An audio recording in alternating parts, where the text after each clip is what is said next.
Hey. Hey.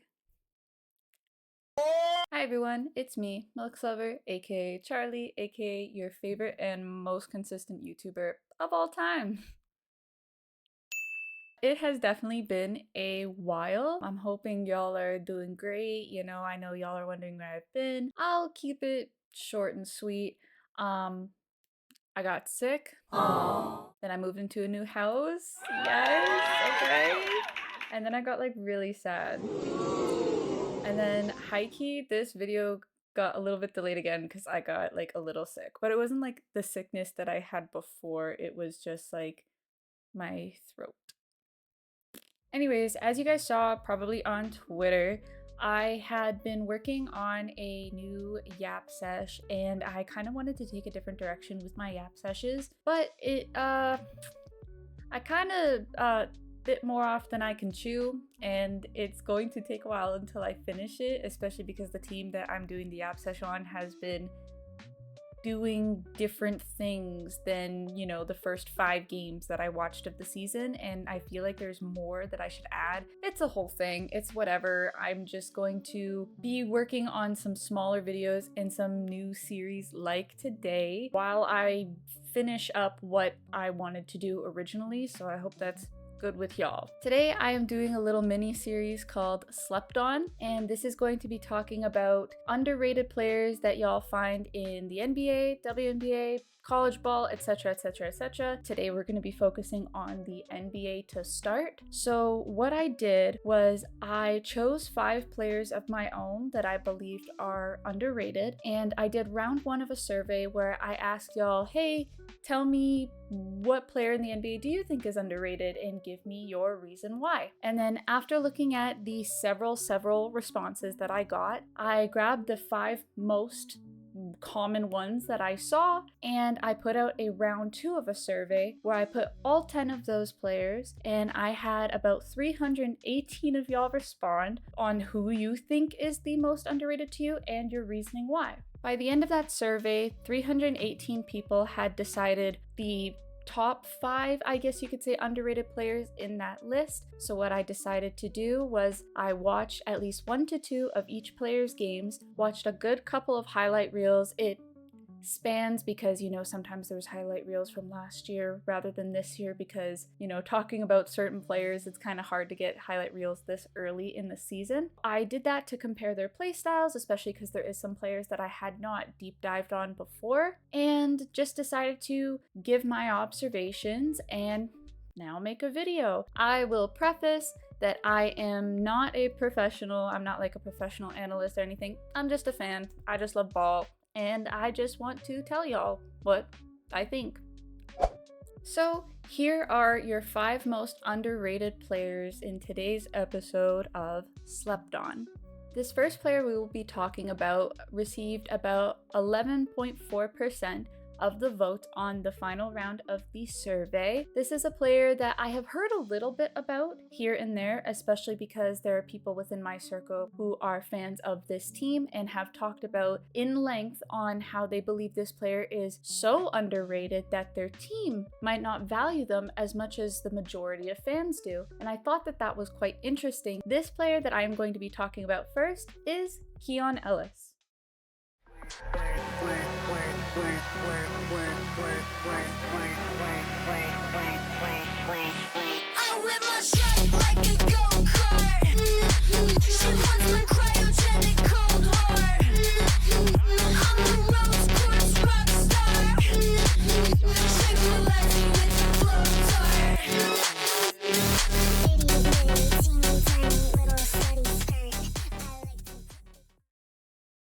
Keon Ellis is a 25-year-old shooting guard measuring at 6'4" who went undrafted and then was picked up on a 2-way contract for the Sacramento Kings and now currently plays for the Sacramento Kings, which was an experience to research for this video. I don't usually read off of scripts, but I would like to give everybody's averages just so I can give some context about the player. So Keon Ellis this season averages 6.2 points, 1.5 rebounds, 0.6 assists, 1.2 steals, and 0.3 blocks with an average of 17.4 minutes a game, which I'm going to say to give like a little bit of preface to what this little section is going to be about for him. That was actually kind of shocking. I was like, 17 minutes? I feel like it's 3, but alas, I will get into that. Watching Keon Ellis, I noticed that he is a very defensive-minded player. He's actually really, really good on defense. When you're watching the Sacramento Kings, I don't know how to put this nicely. Watching the Sacramento Kings is like participating in amateur cock and ball torture, where it's like it's your first time, you're just trying it out, and you're like, I could probably be into this, let's just wait and see. And it's just not going good, but you're like sticking it out. In the end, you're kind of like, man, wow, that was quite disappointing. I'm sorry to say, but that's how I felt watching the Sacramento Kings. I remember previous years when I would watch the Kings, especially playing against like the Raptors or Miami, you know, my personal favorite teams. I never really noticed specific things about them other than I really enjoyed Sabonis and De'Aaron Fox. I know that Sabonis has been kind of going through it with fans, and I know that right now De'Aaron Fox is no longer there. He is with the Spurs, and now they have DeRozan, Zach LaVine, they got Westbrook, my guy, like, but it was just very odd to watch this team. And again, as I kind of said before, the concept of Keon Ellis playing 17.4 minutes a game, or averaging that, was very strange because it felt like I never saw him. It was just odd. The reason why I bring up watching this team and the way that they are, I'm sorry if you're a Kings fan, but honestly, like, I have heard y'all's responses about this and I understand what is going on. I see you, I'm here for you, I'm listening. It's just very strange because the Kings are such an offense-based team, but it's not like a team offense. It's just that they have a lot of offensive-minded players, as I've mentioned before, DeRozan, LaVine, Westbrook, etc., that it's like, if they have like the ball, the offense goes so quickly and they're not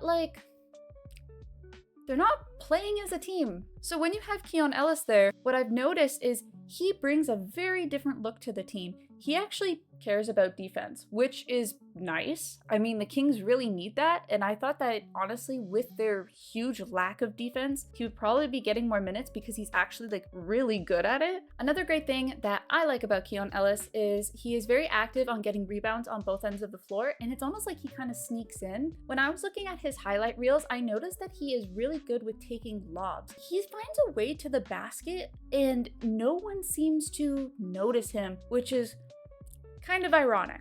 He also does the same thing for getting boards. He just kind of gets in there and he's quite fast. So I mean, like, when he is slithering through people, it just happens within a flash of a second and he can get the ball. And again, though, he tends to pass it out, which understandable. I mean, with his size, I can understand not wanting to do some putbacks like that. And if you don't have the kind of hops for a lob in that moment, I can understand wanting to pass it out rather than risking, 10 billion pounds dropping on you, trying to block you from making a putback. Understandable. I get it. And because he is very sneaky getting to these rebounds, he tends to actually be really good on avoiding screens. He can kind of again, slither around people. He is quite fast, but he also has really good control of his body and his footing, that it's not like he's running into people constantly, and he finds a way to really move. It's like the Matrix kind of. And he's also very disciplined on the switch. I don't see him really ever messing up on switching with defensive players, and that's awesome. Because of the lack of minutes and the lack of getting any offensive opportunity, I had to kind of refer to more highlight reels for him rather than watching the game. And I noticed that, again, with the whole rebounding thing, he has a crazy dunking ability, which I wish we could see more. If you go ahead and you look at some highlight reels, again, those putback dunks or the lobs that they do for him, when he hits them, he hits and it's actually powerful. I live, but you never get to see this. When I looked up his minutes, I was 17.4 minutes a game. What? And then I had to go back on the games that I watched and look at the stats. I'm like, no, he played 18 minutes this game, 14 minutes this game, and 11 minutes this game.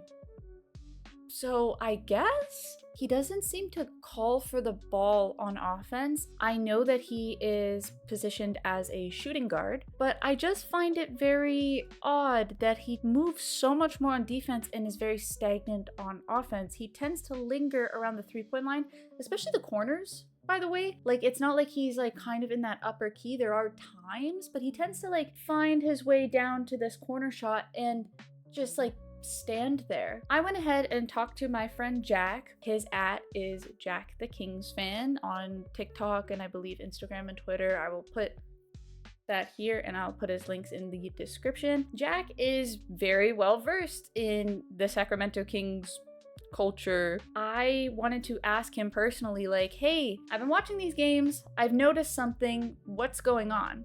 Oh my God. Jack kind of made a point to me that fans and him have noticed that when it comes to the Kings offense and how fast it is, it seems that they prioritize passing to the star offensive players more than anything, and they want to run their offense primarily through them. And it's interesting because with people like DeRozan, Levine, etc., etc., etc., oh my goodness, they are very much like, we're gonna just dive in or just like go in and shoot a mid-range, or we're just gonna freaking blast in there and try to make some kind of contested layup. That's why the scoring doesn't tend to do good. You kind of see the point guards taking up the ball straight up not pass to him, which low-key, like, when I was seeing that happen, I actually got like kind of sad. Like, I was like, what are y'all doing? Like, there will be times, like, again, like, I know that he's stagnant at that corner. He could make that shot. I have seen the reels where he can make that shot. He is a shooting guard. So it's just kind of sad to see that the fans have heavily noticed he doesn't get any playtime. There seems to be like a huge underappreciation for him by either the coaching staff. Like, you would think, right? Like, I don't think a coach would outright tell his players like, hey,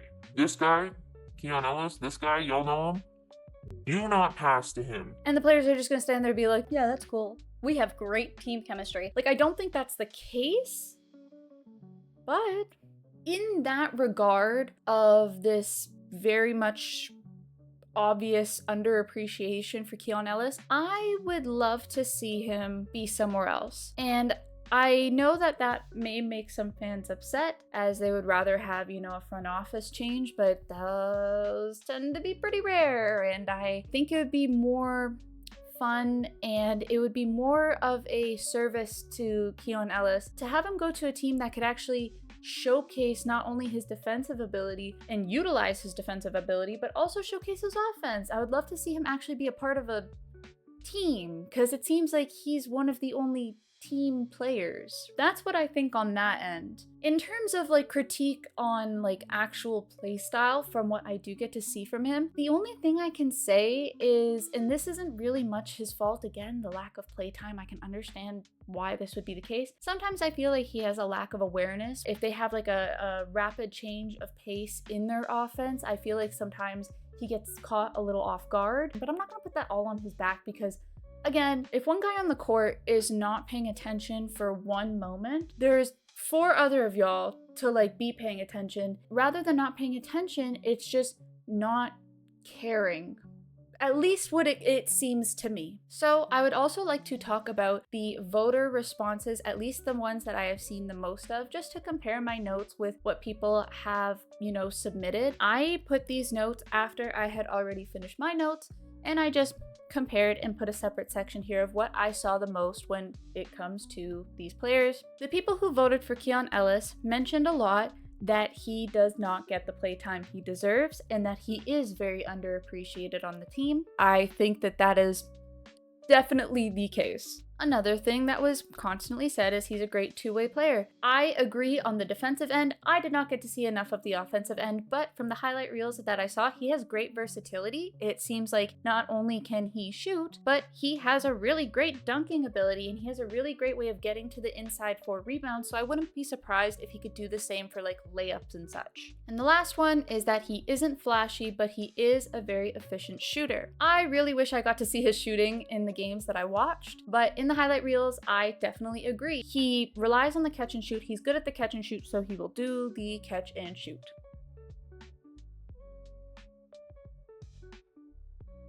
On to our next player. I'm so excited. So this is one of the players that I personally submitted in myself. And yes, it was kind of biased. And to be honest, I feel like the reason that he was kind of voted in, at least to a majority sense, was because there's a little bit of bias within all of us. This next player won 12.3% of the vote on my survey.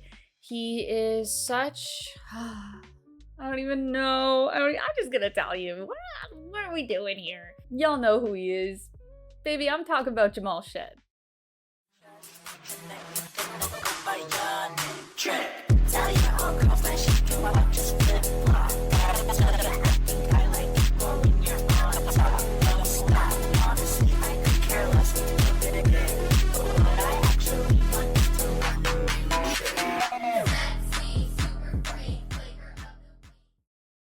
All rise, Shedhead Nation. We are so up right now. Y'all see how he's playing? Oh my god. So if y'all remember my first video ever on this channel, I told y'all what I saw in him. I told y'all I knew in my heart, I knew in my soul this guy was special. As of lately, I've been seeing so many more people appreciate and notice him, and I'm just like, yes, my propaganda, it's spreading, it's working. It's so good, it's so good. Jamal Shed is 23 years old, measured at 6'1", and he is primarily a point guard. He was drafted by the Sacramento Kings in 2024 in the second round in the 45th overall pick. Sacramento just losing again. Damn. And currently, as we know, he plays for the Toronto Raptors. Yes, my team. Yes. Sorry, I'm so excited. I love this guy so much. Can you tell? Now, to go through his current stats, this season, he is averaging 6.3 points a game. Wait, 6.3 points per game. Wow, that is a tongue twister for some reason for me. I don't know.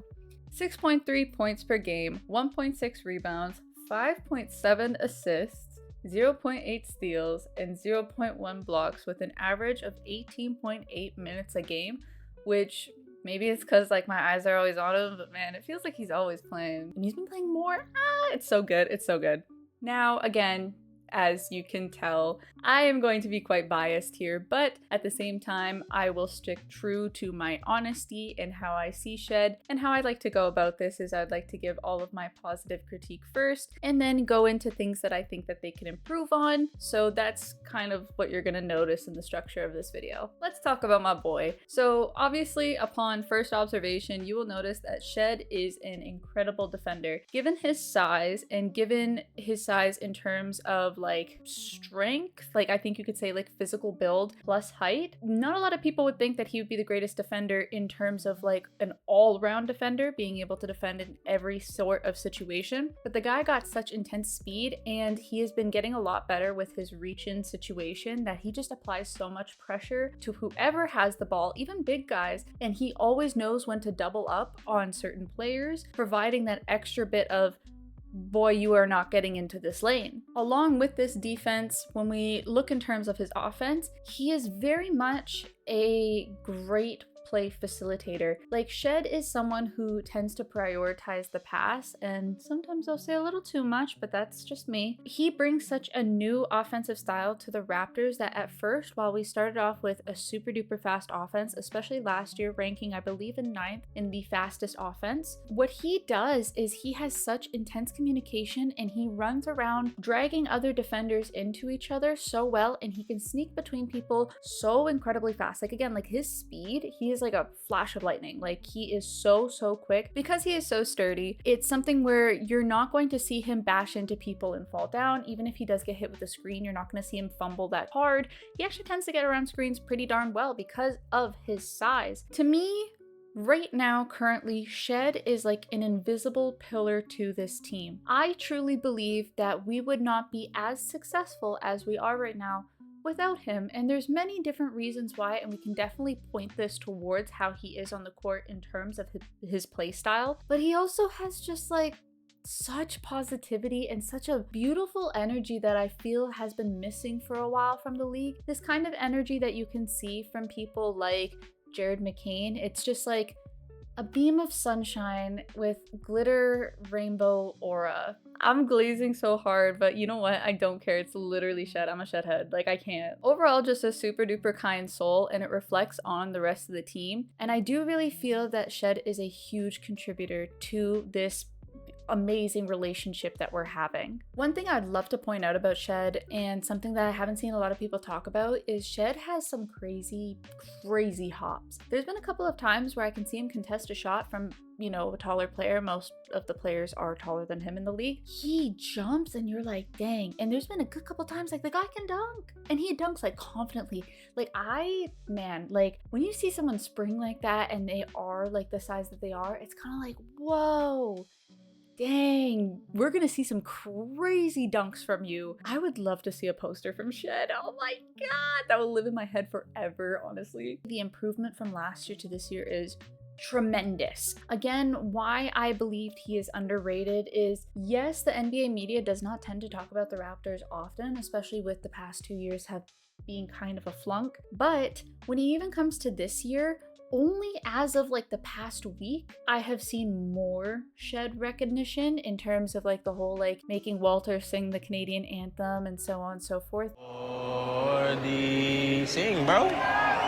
Oh, Canada, thank you. Honestly, like I think that Shed is going to become a huge favorite within the team soon. He reminds a lot of us Raptors fans of a certain someone who is very, very special to our history. I want to get into a little bit of things that I would like to see from Shed. Now with our offense starting to slow down a bit and us running more plays, I would love to see him do some one-on-ones. The size and speed that he has, again, like I really think he can get some great fake outs. I think that he can utilize how fast he is and how small he is to get around like whoever's in front of him. And I just think that he has such an explosiveness to him that when you switch it up once in a while, I think you're going to catch your defender off guard. And, you know, I would love to see him utilize that more. And again, even one-on-ones, you can fake out your player by, you know, stepping in, out very fast, do a quick fadeaway three, something crazy, you know? I would just love to see, again, more confidence in his offense. Now moving on to the voter notes. Obviously, a big highlight that a lot of people have noticed about Shed is that he is super duper intense defensively. Of course, I totally agree with this. I think everybody would if you watch at least 3 minutes of him playing.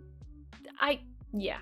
It's an obvious one. Another thing that has been pointed out a good couple times is he has high basketball IQ for someone who's just in his second year. And I totally agree. I think that Shed's overall improvement on the court as a whole, and the fact that he has instantly figured out how to play alongside Quickly, even when Quickly was struggling in the first like couple of days of the season, I would agree that he has like a very smart way of viewing basketball, and I think that that's just going to help him improve way faster than many are expecting him to. Something that I definitely agree with and that y'all pointed out was that his stats do not reflect his massive impact.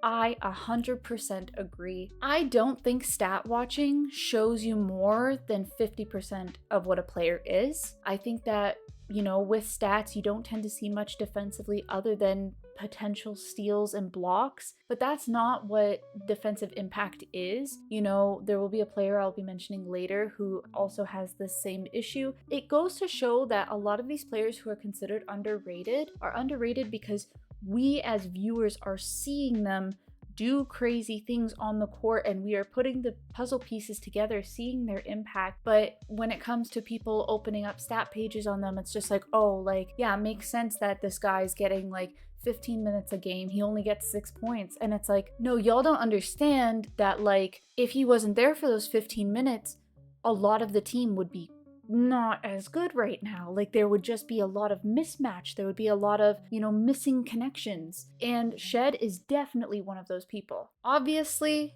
y'all agree, and I obviously agree with you. The infectious energy. Man, has Shed changed the overall personality of this team. I am so happy that the guys are just so happy again. I think that when it comes to watching any team and seeing them go through situations such as losing streaks and just bad games and just not great things happening, it's kind of hard to watch because you're sad. Like, this is your team, like, you love them, and just seeing everybody be sad and everybody like fighting, and you know, like, it really blows. And Shed, even last year when it came to having the season that we did, Shed, no matter what, you see him on the bench, he's smiling. Even in college, we all know the clips of him like cleaning up after his teammates when they're frustrated, you know? Shed is just such a breath of fresh air for this team, and I know y'all see it, that's why y'all put it. Final thing, and I referenced this just a bit ago,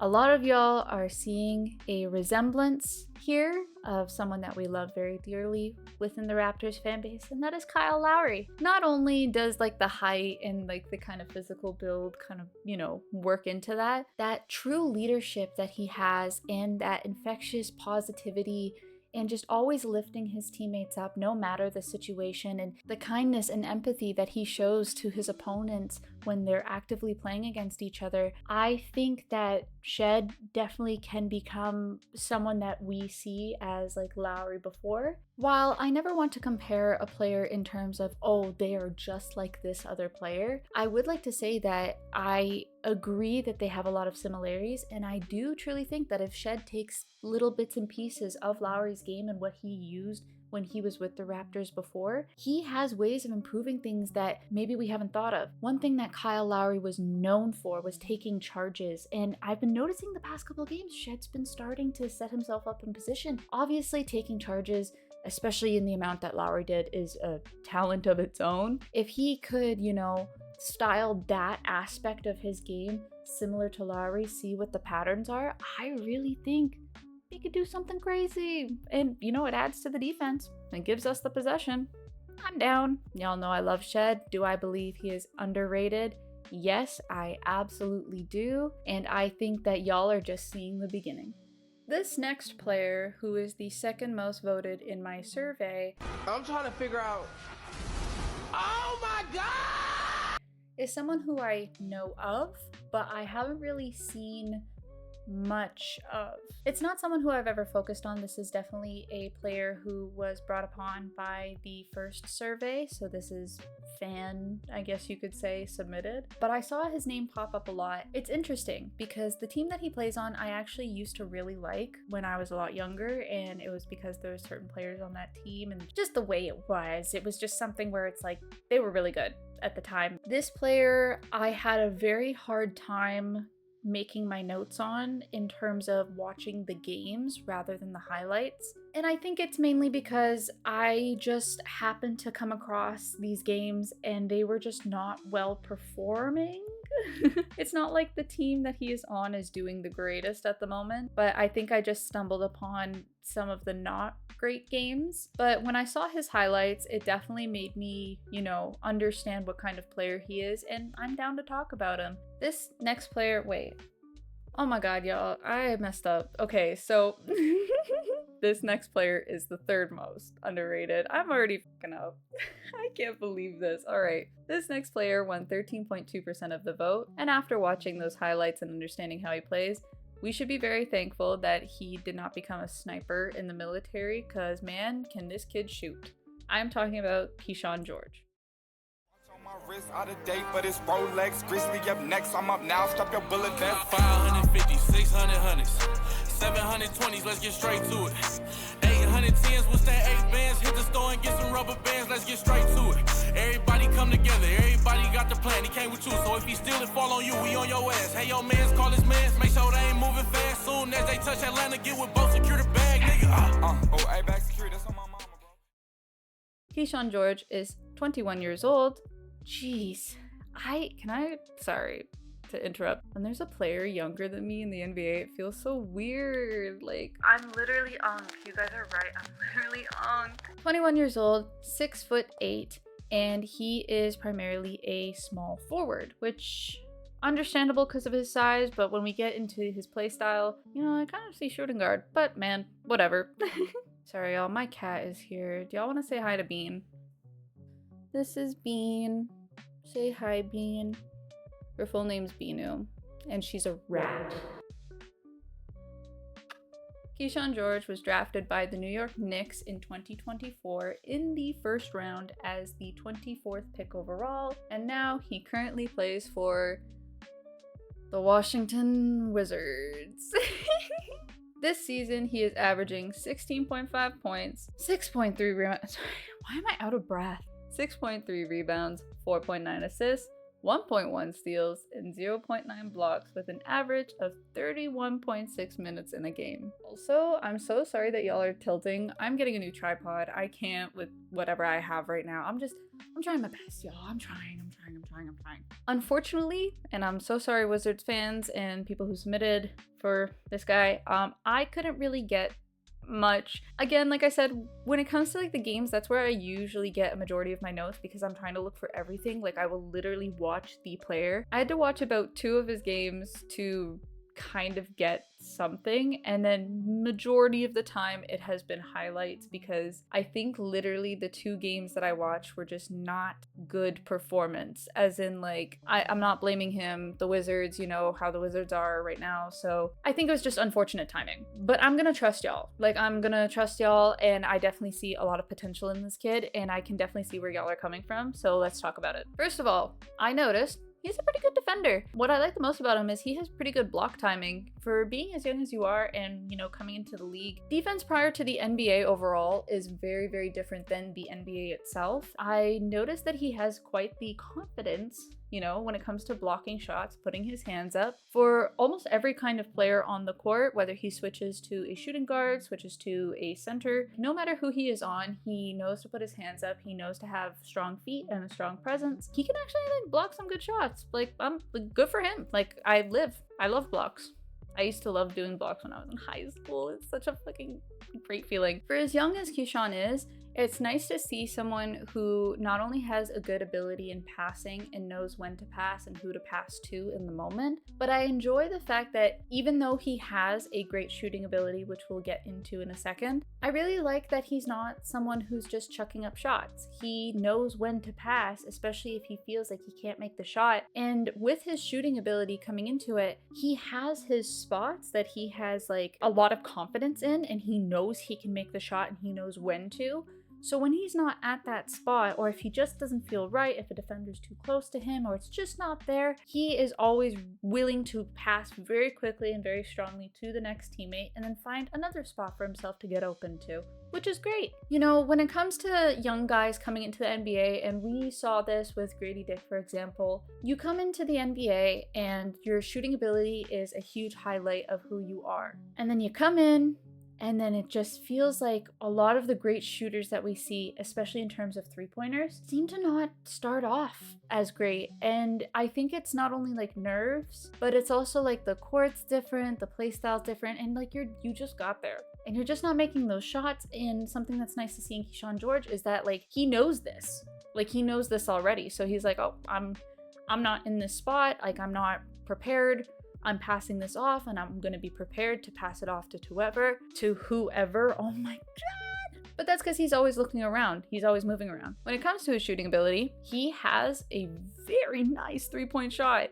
Like it's solid, quick release, nice motion. He can shoot over defenders sometimes. The catch and shoot is obviously a lot better, but he is able to do pull-up shots. I really like seeing him shoot threes. I think that's actually a majority, from what I've seen from highlight reels, that's a majority of his highest scoring games. It's just he gets on a hot run and it just keeps going, and you really can't stop him. He has a lot of confident spots that he can go to, and he'll hit the shot no matter what. And because he knows how to run his defender off of him, utilize screens, utilize, you know, spacing, he can make those shots. And it's really, really fun to watch a young guy like have that confidence and show that ability, especially being a forward and especially being the size that he is. There's a lot of people who are in the league who, you know, it takes them a while to develop that shot when they are the size that they are. Again, referencing, he is 6 feet. He is 6'8". He got it straight when he entered the league. I apologize that this segment is not as long. I would love to do a Wizards Yap sesh in the future just to kind of break down the team as a whole. It's just that the games that I saw, I just wasn't able to get enough. And with highlights, it's like I noticed that he tends to have his highest scoring games with that 3-point shot. So there's not really much else I can go off of, and especially with how the team is doing and how young they are and just the composition of it as a whole, I can't really talk about much. I think I just need to see more, and I wish I could see more. I'm pretty sure he's playing today.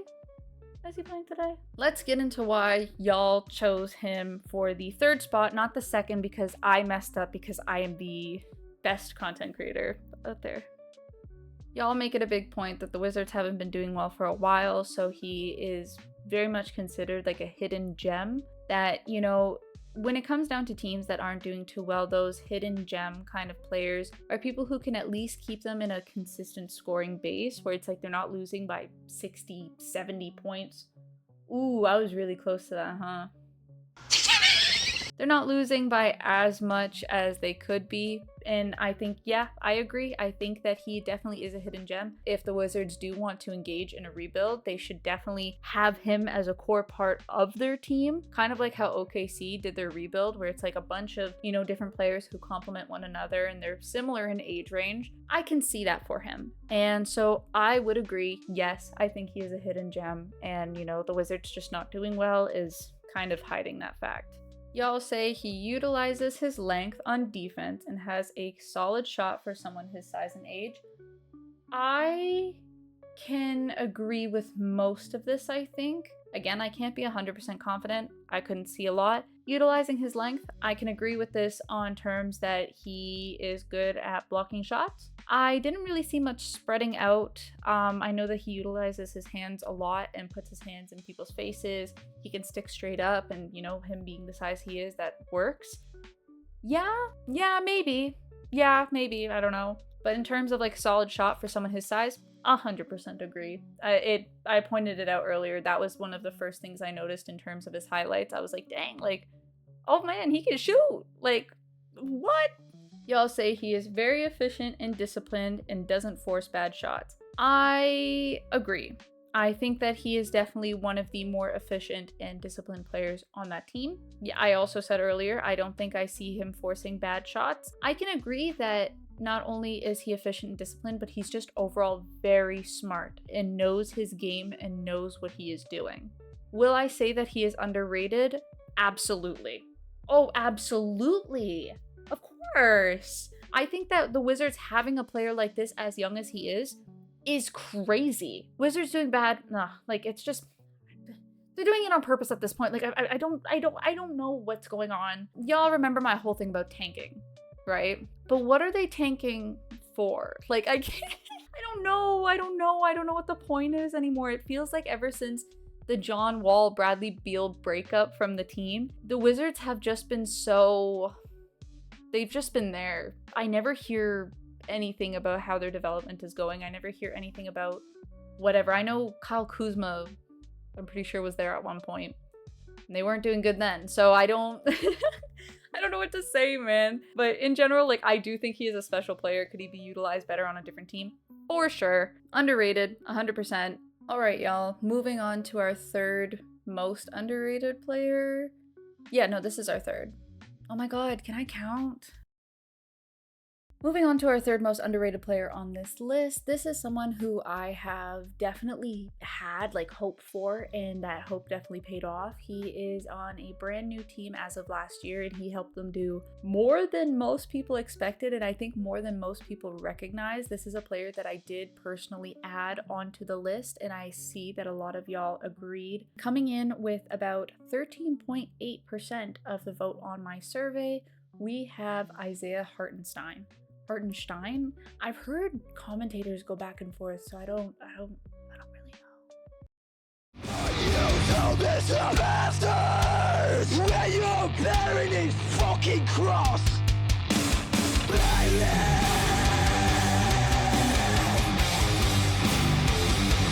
Nothing but a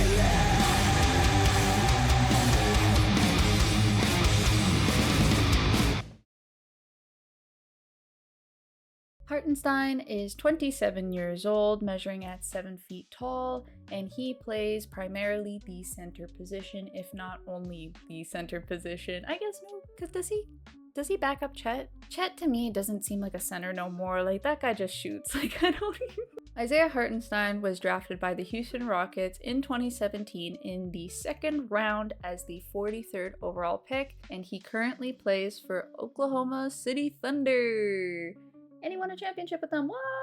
Yes, huge contributor to that. We'll get into it. As of the stats, this season he averages 12.1 points, 10.9 rebounds, and I will note that is the 8th leading in the NBA currently. 3.4 assists, 1.3 steals, and 0.8 blocks, with an average of 27.8 minutes a game. So, watching a couple of the games, looking at a couple of highlights, what do I notice most about Isaiah Hartenstein? Even when he joined the team last year, great, amazing communicator. Like, those people who first join a team and they're instantly like telling people where to go, they know what to do, they're very confident and they speak, and they, you know, hand motions and all of that. It really goes to show that you have not only confidence yourself, but confidence in your teammates and confidence in your coaching, that you believe that you are a part of the team and you want everyone to be a part. You communicate so effectively that you have led people to wins and you have led people to great plays. That is something that Hartenstein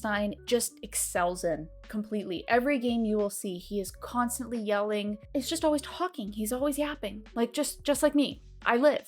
And I think, you know, we see each other. You know, we're one and the same. There are milxluvrs everywhere with those for the eyes to see. I can compare Isaiah Hartenstein to Jamal Shead in terms of his impact with the team and how his stats don't really tend to reflect as such. With that great communication, including the movement that he has on both ends of the floor, the way he uses that movement and the things that he thinks of and what he does to help the team create the offense, the powerful offense that they have, is something that is just not reflected in stats, other than, of course, like his rebounds, but it's kind of expected. But at the same time, like his rebounds are really good. Given how many huge 7-footers there are in the league, him being an 8th is actually like pretty damn good. And, you know, getting those boards is huge in every game. It can be a big determinant of whether you win a game or not. The way he facilitates the offense is so interesting, and it's like he has a crazy great IQ and he knows his teammates super well. Not only does he constantly move on both ends of the floor, he's always there setting the hardest screens, kind of like reflective of like Steven Adams, which I know one of y'all have mentioned before. One thing that Hartenstein does that I don't know if anybody has noticed or whatever, but it's a huge facilitator for the Oklahoma City Thunders. I just gave out the full government name. For their strong offense is the fact that when he is moving around on offense, he's moving his defender and other defenders and like clumping them away. Like he kind of like moves the defense just by himself with how much he's moving around. It's quite interesting. He does it with screens as well, and it always creates those open lanes that you see Shea getting into. It creates open like areas for people to do the catch and shoot, those passes, etc., etc. It's just a very interesting thing where you can kind of tell he's calculating where he wants people to go on both teams, and it works, and it's pretty cool to watch in person. And I think that's a massive reason on why they won last year and why they are doing so good again this year. Hartenstein definitely knows how to use his body and his strength. He is very, very physical on both ends. You will never see him struggle with a rebound. You will never see him struggle with any person that he is defending. He will hold his ground. Again, like you can contribute that to his strength and his height, whatever. But when you're up against people that are huge, like Jokic or Embiid, etc., even someone like Giannis, you know, those are strong, heavy set dudes. The fact that Hartenstein doesn't lose his footing, he doesn't tend to fall much, he doesn't like, you know, waver, and he'll still try as hard as he can to do post moves on them. And that kind of plays into the fact that he's not afraid to use his body for anything. He is more than happy to take blocks. He is more than happy to square up, I guess you can say, like, he kind of like squares up with anybody he has in the post. He's also very unafraid at the rim. He will take on anybody, even with 2 defenders. I've seen it a good couple of times where he can actually take on 2 people at once. Yo. Yeah, boy. I just really like to see him like fight. Like it's just like he's a monster. He's a beast. He's crazy, and a huge help to not only their offense, but their defense overall as a team. And just, again, the great communication, it just helps overall with everybody. Everyone's playing their best, and he is a huge reason for that. All of this in the end makes him very reliable and a very consistent player. You can always depend on him to do his job every single time, no matter the situation, no matter the team, no matter who is missing on the roster. This guy is gonna come out and he's gonna give it to you every damn time, no matter what, with over 110% effort. There are about like 2-ish things that I'd like to see from him, maybe in the future. I'm not saying obviously straight away this season, but I think it'd be cool to see Hartenstein shoot more. I know that he can get up like a pretty mid-range here and there and some like pull-ups and such. I would love to see him try a 3 or something. I think that would be pretty cool. Like if you do like a pick and pop rather than a pick and roll, get yourself to that 3-point line. Nobody's gonna expect you to shoot. I remember when back in like, oh my god, was it 2016, 2017? Valanciunas shooting his first 3, and you'll notice that when it comes to centers that play in that style of Hartenstein and Valanciunas, where it's just very much like paint heavy, when you're at that 3-point line, nobody really comes at you and you just have that wide open shot, and you know, you could surprise some people. I mean, I don't know, maybe I just love seeing like big centers shoot 3s. Maybe it's just me, but it would be cool to see a couple of those from him, especially from a shooting heavy team such as OKC. The last thing I'd love to see from him is, because he is so unafraid at the rim and he is just very dominant in the paint, maybe some more fancy footwork up in there, maybe some cooler post moves. I'd love to see him do like a spin fadeaway, like take some inspiration from someone like Jokic, where you can like body someone and then they think that you're gonna go up and dunk, but no, baby, you're just like, and then they come down on you and boom, free throws, and maybe even a free throw with the foul. You get what I'm saying. You know what I'm saying. That is my opinion on Hartenstein. Again, I have said before, I did notice these things quite early on. I have always thought that he's a pretty cool player, and I just love to see him thrive, and I hope that they do good more. All right, now for y'all's opinions. The most prominent one is that the stats do not show how impactful he is on this team. Yeah, I agree. Y'all think he has a huge presence in the paint? I think he has a huge presence in the paint. Y'all have talked about him giving amazing screens. 100% agree. I don't know what else I can add to that. Brick wall, Steven Adams. Yep, agreed. Great defensive mindset. Definitely, for sure. And finally, he is incredibly smart and understands OKC on a very deep level. Yes, very, very smart player. He totally understands how OKC is as a team. He understands every player on that team to such a deep level. He just knows how every single one of them play. And again, like, he's so positive with them. They have great chemistry. They all talk nice, and I live for Hartenstein. And do I believe he is underrated? Yes.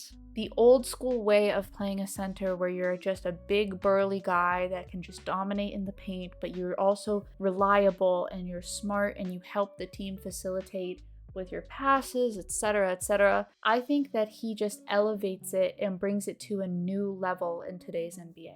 Okay, we're here. The final player, your most underrated player.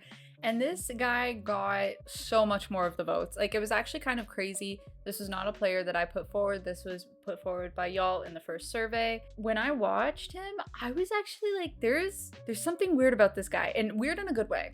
Don't worry. I'm not saying anything bad. This guy is just so cool. Like he's just kind of sick. Like, he's actually kind of like, dang, like, okay, like, get it, I guess. Like, I'm living, actually. Like, what am I saying? Oh my god. Can y'all tell I'm like nervous? I don't know. First video back. Yes!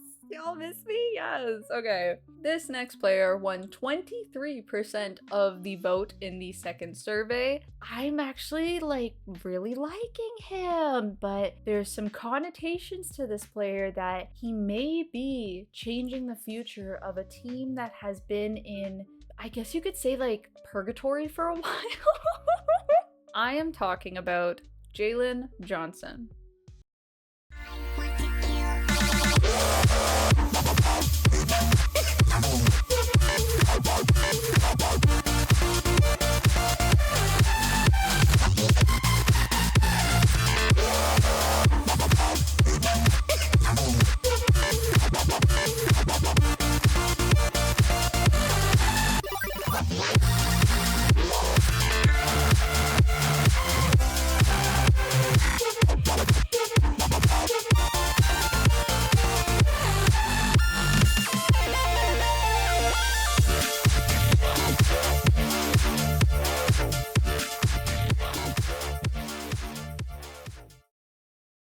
let's run it down. So Jalen Johnson is 23 years old. He is 6'8", and he plays the small forward position.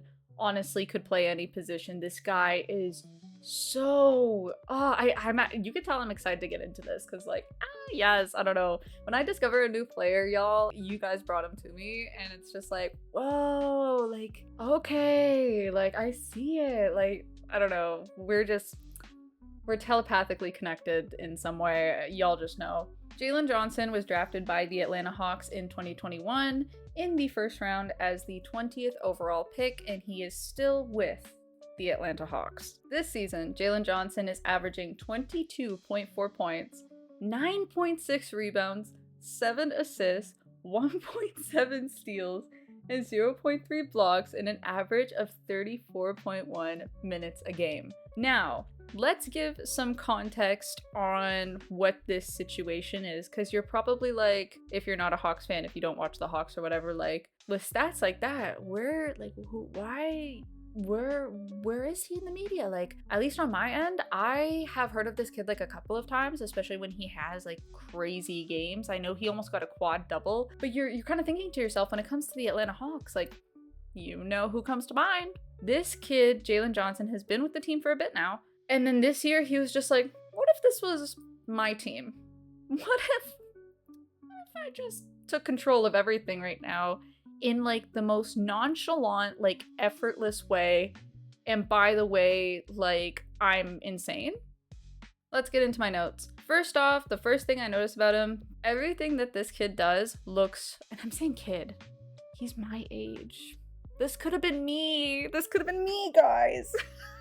Everything this kid does looks so effortless. You would think with the kind of stats that he has and the kind of games that he's been consistently pulling off, the way he moves his body and the energy that he would have would be kind of off the charts, right? Especially in the absence of Trae Young pulling up these kinds of stats with the Atlanta Hawks. There's still like a rigidness to his body, but he's not looking like he's putting that much effort, but he's still crazy good. He has great passes, filling in for Trae Young, the point guard that Trae Young, we all know and love, is. Having these great passes and the insane kind of court vision that this kid has is just such a, like, it's great. Like, it's so good in such a prominent point guard's absence that, like, the fact that this guy is primarily a small forward, but he can just be the point guard and the kind of stats that he does, again, like, he is not selfish. He knows when his teammates are open. He knows how to facilitate plays. With the high scoring that he puts out, he is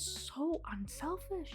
And he has such a trust in his teammates. He's a great shooter, has amazing placement in his shots, whether it is the three-point line, mid-ranges, even when he goes into the paint, he just knows where to go every time. The one thing that I noticed straight away about his offense is like he can kind of predict where everyone is going, and he finds lanes that have not been created until 5 seconds later after he already did it. Like, it's like he knows where the defenders are going at every point in the game. I know I'm glazing. I know I am, and you guys are gonna say it, but Jalen Johnson, man, he's just very smart. Not only does he have crazy pathing, I guess you could say, offensively, overall, his presence is very strong offensively, a lot more than his defense. I did see some people bring up like, oh, great two-way player. There's some things I have to say about that, but in terms of this kid's like overall offensive situation, it really seems like people are just like uncomfortable to defend him. Like, he just has like this presence, this aura where it's just like, why is everyone backing off? And I feel like it's because they know, like, they know something. Like, he looks at them in like their eyes and they get like the That's So Raven like vision, and he's like corrupting their brains, so they're like and he just like goes, and it's just like, yeah, that's why you look so effortless. That's why you look so like, it feels so weird to watch. I don't know. Literally all of his scoring looks like, just like, yeah, it still looks nice. It's just that like there is no defense on this kid. Like, I don't understand. And even when there is and people are like trying on him, he just makes up something on the spot, and it looks like they just did not do even 50% of what they were supposed to do. This kid is crazy smart. Let's get into what y'all say. This interesting energy that I'm getting from this kid was not really reflected in what y'all were saying, but everything else was. So I'm still right. The number one thing y'all said, and I think this was obvious, he definitely filled in the leader role in the absence of Trae Young. 1000%, 100%, trillion% agree. There was a couple of y'all who said that you guys would rather give up Trae Young to get more like value players out of him to build around Jalen Johnson, which I can see. Y'all also say he is versatile in every aspect of the game. I agree, but I think he is a bit more offensively. I see the defense for sure. For sure. However, I do think that he is definitely more on the offensive side than the defensive side.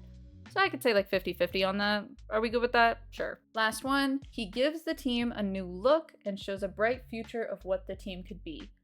1000%. Oh yeah.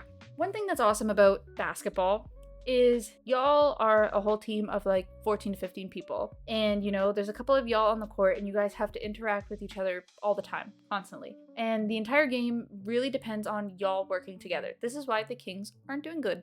Sorry for the slander. The reason that a lot of teams don't do too well is because they're not really playing as a team and they haven't really figured each other out, whether it's the bad chemistry, whether it's the coaching, whatever. Jalen Johnson is creating more of a team culture, which could really help them in the long run. And I really hope that when Trae Young does come back, they could keep that going. I think that they could really work well together. I just think that you guys are correct in a lot of what Jalen Johnson is. And I'm actually like really happy y'all brought him forward because y'all really believe in this kid. And I do too. Like I might watch the Hawks more. Oh my God, I might be a Hawks watcher. I might be a Hawks fan. No, too far. Maybe?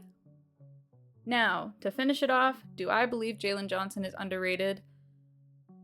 Yes! For sure. For sure. And now I'm a fan. I'm a fan! Yes! Jalen Johnson. Alright everyone, that has been our top 5 underrated players. I really hope y'all enjoyed this. I'm trying to diversify my content a bit. In general, I'm trying to do more content and I would like to do some different things. I just really hope y'all enjoyed this. I really appreciate everyone's input for this video. And I want to do more. Like, I love when y'all tell me to like look for players or look for certain teams. And I 100% agreed with everybody on these players. And like, honestly, like I'm down. I'm so down to do this again. And I hope you are too. It's good to be back. I'm definitely going to do more here. I want to focus on YouTube as much as I can. This is my bread and butter. And right now I'm still trying to figure out, you know, my setup and everything that I'm doing here. I hope y'all like this little thing I did. And I will be getting a new tripod. This one blows big time. Complaints aside, if y'all like this video, like it. Like on the little thumbs up thing. You could be a part of my surveys. Do y'all want to be in my surveys? We had 318 participants in this last one, so I'd love to hear more of y'all's opinions. I'd love to hear more of people that you want me to watch, teams, etc., and videos that you'd like to see from me. I hope y'all have a great day, a great night, or a great evening. Adios. Bye-bye. Mwah.